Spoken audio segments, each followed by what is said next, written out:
Hello everyone, welcome back to Webtech Tutorial. In today's episode, I'm going to show you how to log in to Bigo Live account. Before starting, if you are not subscribed to our channel yet, hit the subscribe button and press the bell icon so that YouTube will notify you whenever we post a new video. Before signing into Bigo Live, make sure you've created an account and then make sure that you have downloaded it on your smartphone. After you're done, tap on the application. In order to sign in, you'll need to enter your phone number.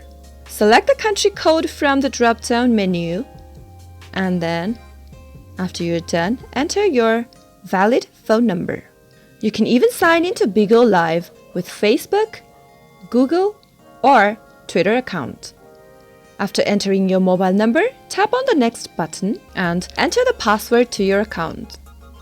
If you don't want to enter your password and if you want to log in via verification code, tap on Login via verification code and tap on the Send button. Now a verification code will be sent to you.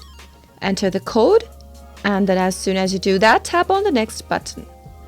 And you can see that you have logged into Bigo Live with this few simple steps. It is super quick and easy. Thank you so much for watching the video till the end. If you liked the video, don't forget to give it a thumbs up. Comment down below if you have anything to say to us. I'll be back again with more videos like this again. Thank you for watching.